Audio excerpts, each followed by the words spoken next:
Admiral Kim Hyun-woo pressed his palm against the cold metal wall of Sanctuary Prime's command center. The massive space station, carved from the hollow remains of a dead asteroid, had been humanity's secret home for 20 long years. Through the thick viewport, he could see the endless black of space dotted with distant stars. Each point of light reminded him of what they had lost.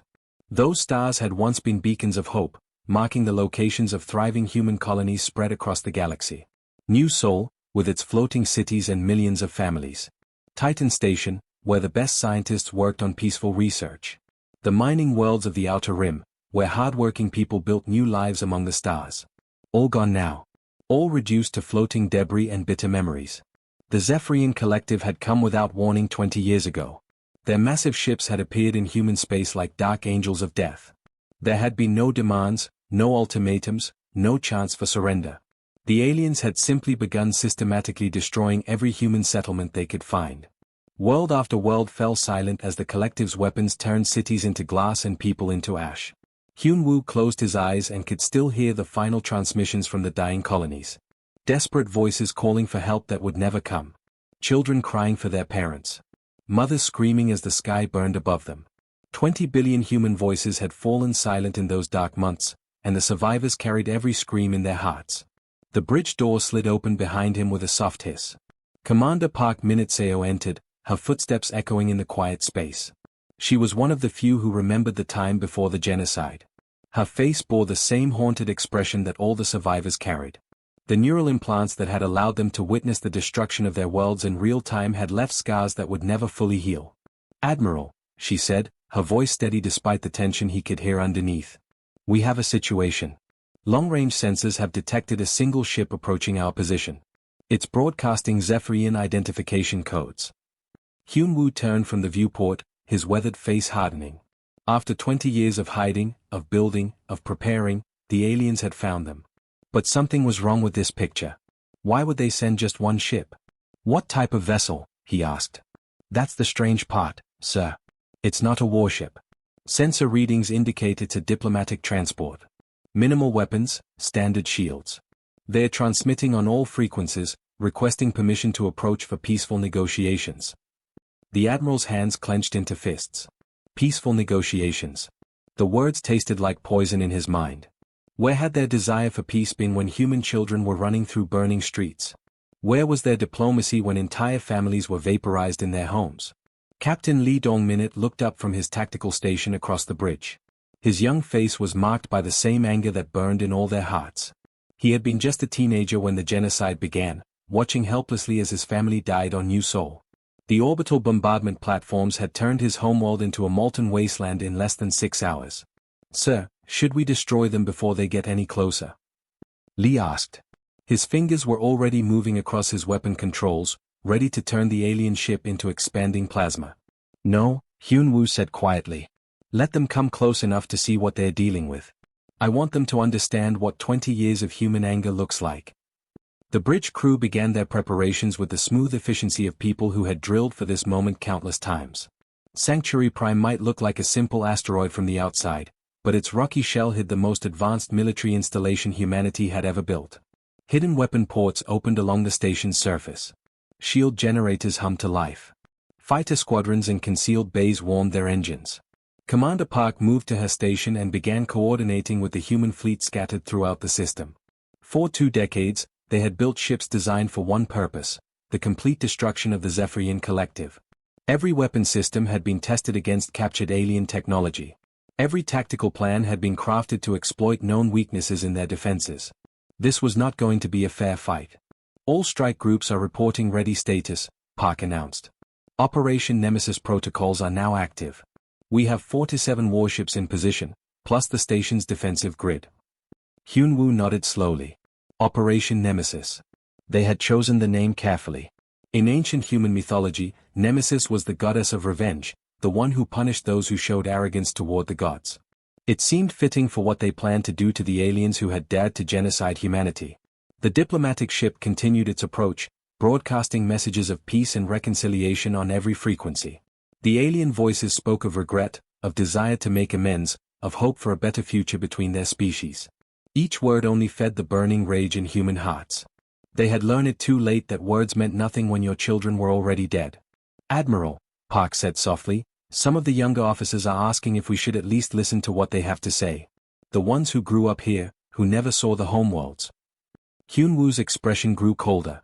The younger generation, born in exile or too young to remember the genocide clearly, sometimes spoke of forgiveness. They dreamed of rebuilding human civilization through peace and cooperation. They had not stood on burning worlds watching their families die. They had not heard 20 billion screams cut short by alien weapons. "Commander," he said, his voice carrying the weight of absolute authority, "signal all units. Today, the Zephyrian Collective learns what it means to face an enemy that remembers everything and forgives nothing." The alien ship drew closer, still broadcasting its messages of peace into the void. Captain Choi Jin-ho floated in the command chair of his stealth destroyer, watching the Zephyrian mining station through the darkness of space. The alien facility hung motionless against the stars, its lights twinkling like a small city.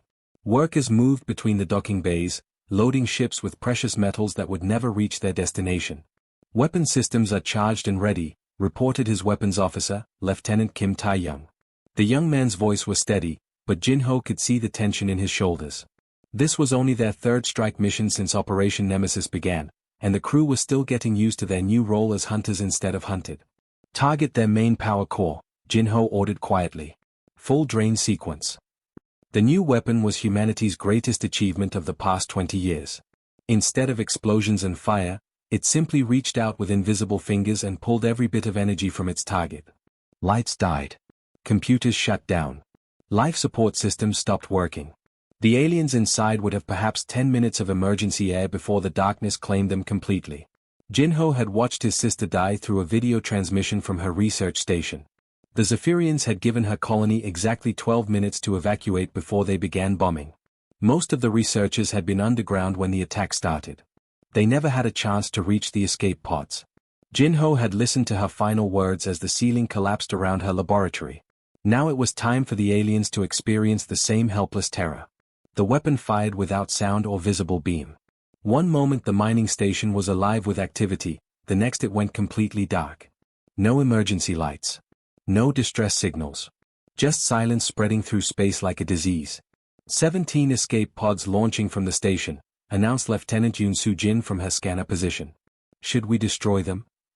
Jin-ho considered for a moment. The old human military would have tried to save everyone, even their enemies. They would have offered medical aid and safe passage. But that humanity had died with 20 billion people 20 years ago. What remained was something harder and colder. "Let them go," he decided. "Make sure they get a good look at our ship before they jump to hyperspace." This was the new human way of war. They did not simply kill their enemies. They terrorized them. Each attack was carefully planned to leave witnesses who would spread stories of the mysterious human ships that appeared from nowhere and left only death behind. Fear was a weapon more powerful than any bomb, and the humans had learned to use it with surgical precision. The escape pods scattered in different directions, their occupants probably sending frantic messages about the attack. Good. Let them tell their families and friends about the silent death that had claimed their mining station. Let them whisper stories about the ghost ships that hunted Zephyrian vessels through the dark between stars. Lieutenant Yoon pulled up the tactical display showing their recent victories. Red markers scattered across the star map like drops of blood, each one representing another successful strike against collective forces. In just 3 months, human raiders had hit 4 to 7 different targets across Zephyrian space. Military bases, supply depots, communication stations, civilian infrastructure. Nothing was safe from their reach. "Sir, we're receiving an update from Fleet Command," Yoon reported. "Admiral Kim is pleased with our progress. The collective is pulling back from the outer territories completely." Jin-ho nodded with satisfaction. The aliens were learning what it felt like to be afraid. For 20 years, they had controlled the galaxy through superior technology and overwhelming force. They had believed themselves untouchable, safe in their assumption that the scattered human survivors posed no real threat. They had been wrong. The human survivors had spent 2 decades studying every piece of Zephyrian technology they could find. They had analyzed the aliens' military tactics, learned their weaknesses, discovered their blind spots. Most importantly, they had built ships designed specifically to hunt and kill collective vessels. Every weapon, every defense system, every sensor array had been crafted with one goal in mind: the complete destruction of the species that had tried to exterminate humanity. Where to next? Captain? Asked Kim from his weapon station.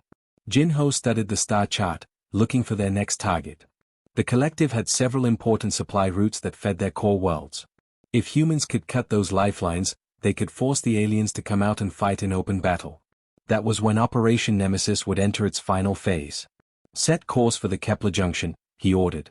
Intelligence reports a major convoy will be passing through in 18 hours. Military escort and civilian transports.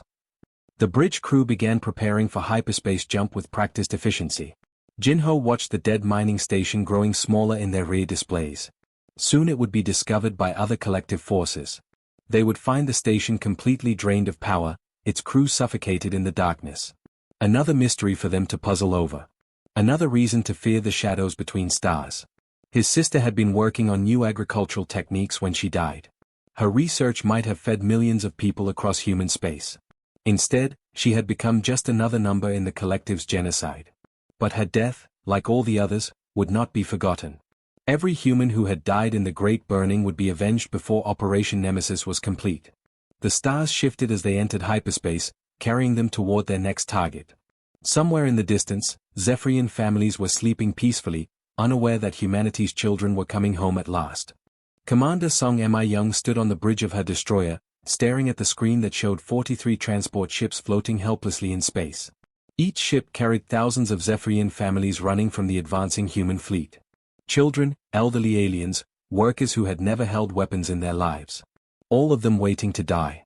Her weapons officer, Lieutenant Park Jun-Ho, looked up from his station with worried eyes. The targeting computers are locked on. We can destroy the entire convoy with one salvo. Mi Young's hand trembled as she reached toward the firing control. The red button seemed to glow under the bridge lights, waiting for her touch. One press and thousands of aliens would die in seconds. Just like her parents had died when the collective bombed their colony 20 years ago.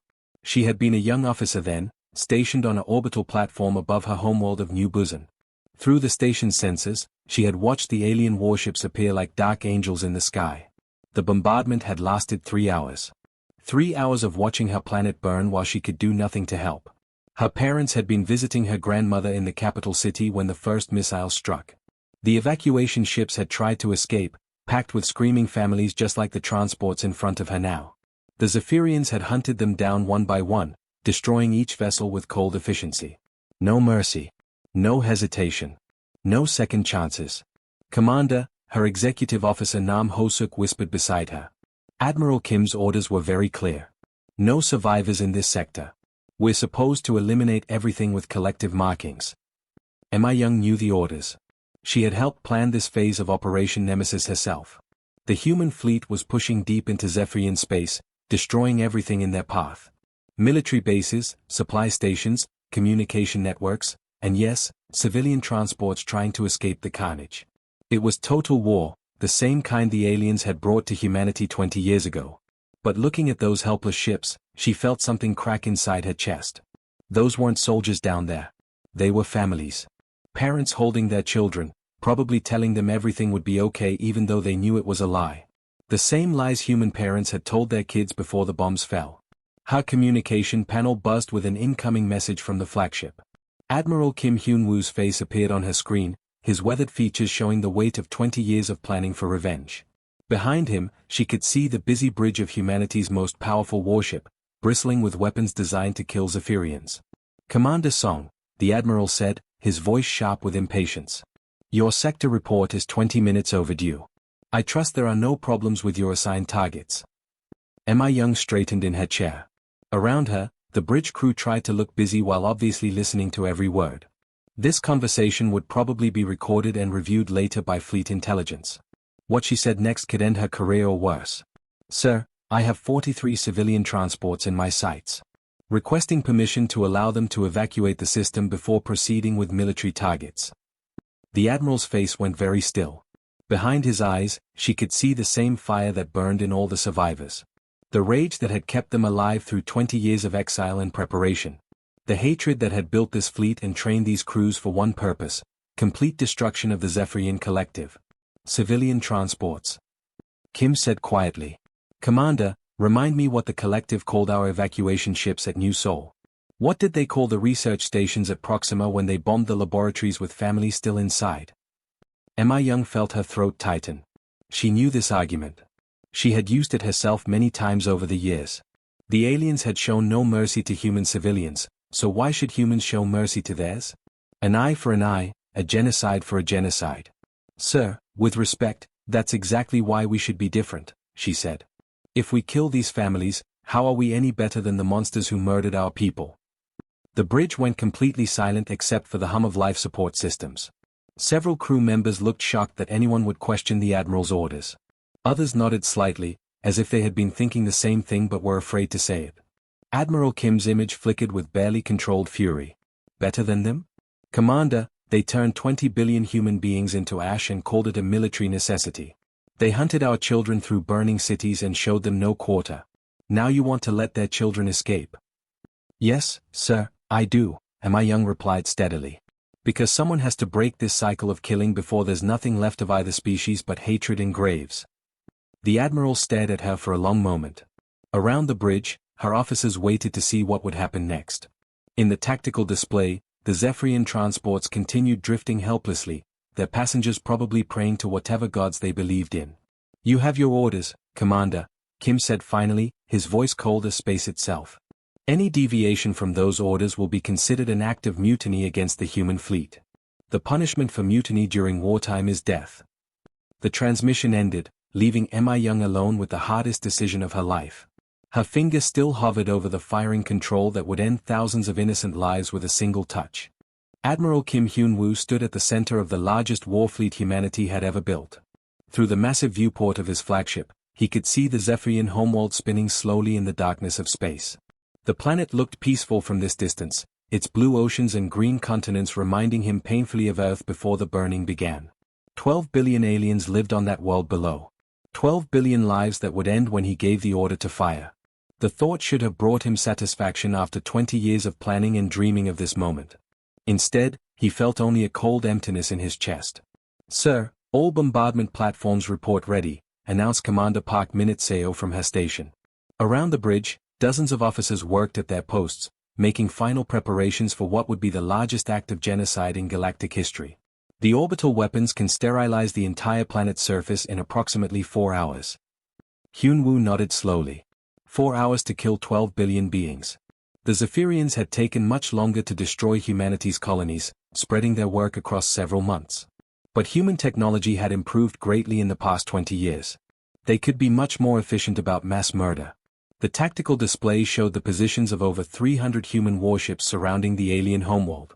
Each vessel carried enough firepower to crack a moon. Together, they could turn the planet below into a ball of molten rock within minutes. No one would escape. No one would survive to remember what the collective had once been. A priority signal chimed on the communication console. The main screen flickered to life, showing the face of an alien that Hyun-woo recognized from intelligence files. High Counselor Veltar, Supreme Leader of the Zephyrian Collective. The creature's normally proud features looked haggard and desperate. Admiral Kim, the alien's words came through the translation system in perfect human language. I am transmitting on all frequencies to ensure you receive this message. I offer the complete and total surrender of the Zephyrian Collective. Murmurs of surprise rippled across the bridge. Several officers looked to Hyun-woo for guidance, but he remained silent, studying the alien leader's face for signs of deception. Our military forces will stand down immediately, Veltar continued. Our colonies will submit to human authority without resistance. Our technology, our resources, our entire civilization will be placed under your control. I ask only that you spare the civilians on our homeworld. Captain Lee Dong-minute laughed bitterly from his tactical station. Now they want to talk about sparing civilians.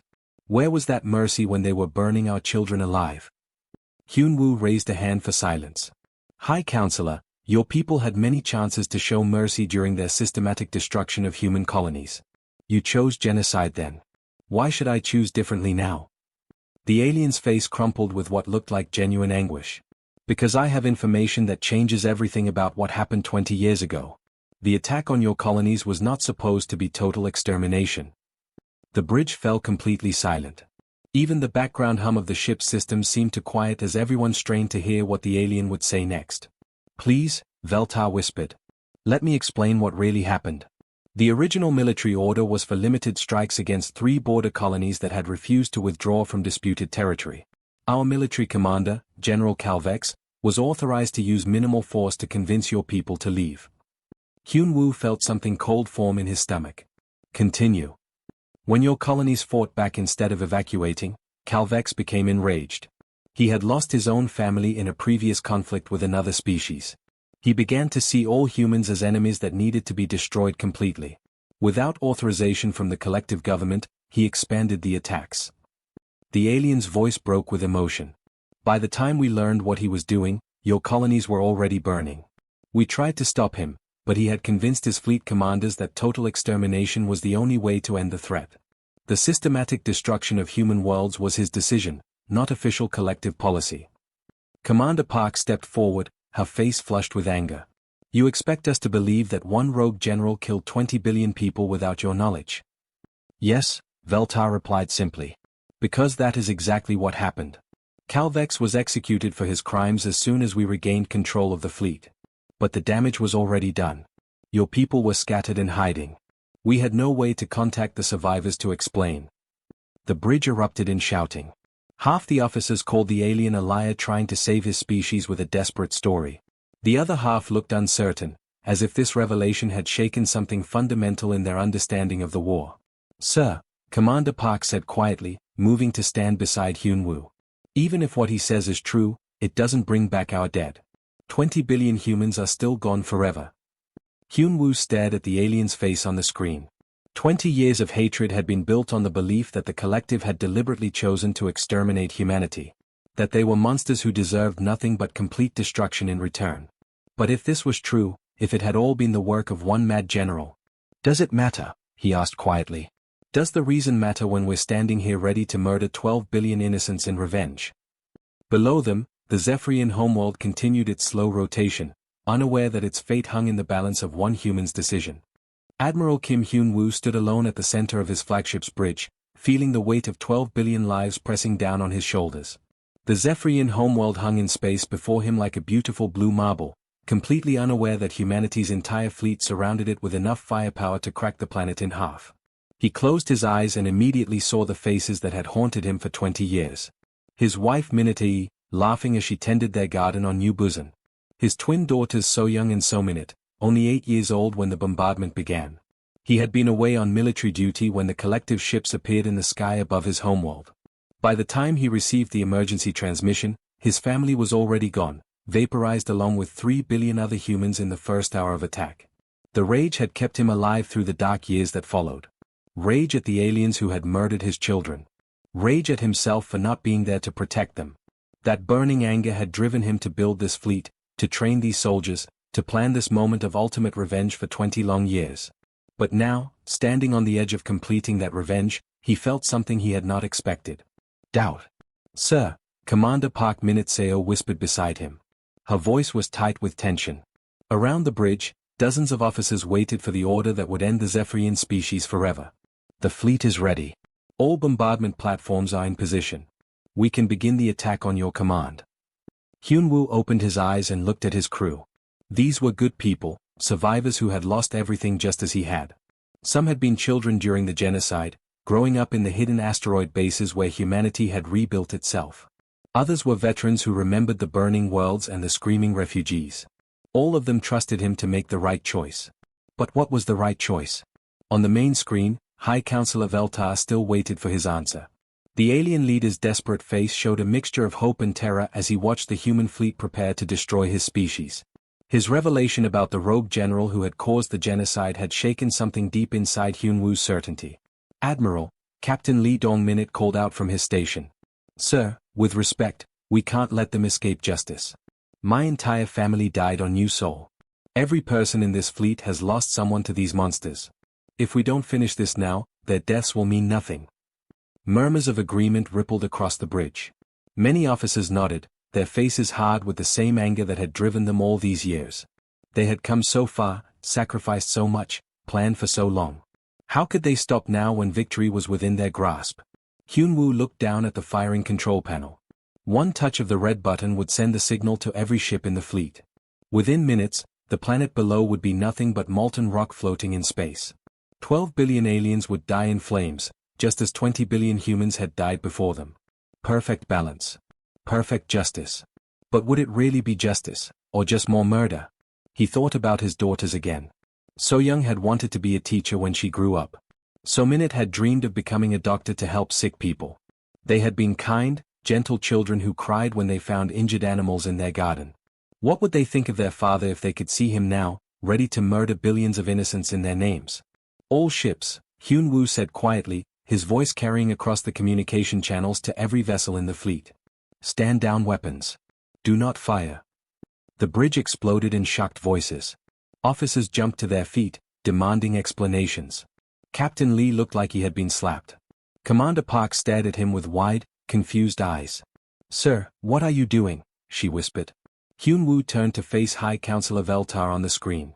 The alien's expression showed amazement and desperate relief as he realized what the human commander had just done. High Counselor, Hyun-woo said clearly. I offer you something your people never offered mine during the genocide. I offer you a choice. Complete surrender of all Zephyrian military forces. Total disarmament of every collective world. Your colonies will be placed under human administration for the next 1,000 years. Your species will serve as a living reminder to the galaxy of what happens when anyone threatens humanity. The alien's voice shook as he replied. We accept. Complete submission to human authority. Thank you for showing mercy we did not deserve. This is not mercy, Hyun-woo replied coldly. This is domination. Your people will spend the next 1,000 years working to rebuild what you destroyed. Every Zephyrian child will grow up knowing that their species serves humanity because you chose genocide 20 years ago. Around the bridge, his officers looked stunned. Some appeared relieved that they would not have to become mass murderers. Others looked angry, as if they had been cheated of their rightful revenge. Captain Lee stepped forward, his young face twisted with fury. Sir, this is wrong. They killed our families. They deserve to die. Yes, they do, Hyun-woo agreed quietly. But if we kill them all, we become exactly what they were. Genocidal monsters who solve problems by murdering entire species. Is that what we want humanity to become? The bridge fell silent except for the hum of machinery. Below them, the Zephyrian homeworld continued spinning peacefully, its population unaware that they had just been saved by the mercy of their former enemies. Hyun-woo looked out at the stars and thought of his daughters one last time. Perhaps this choice would have made them proud.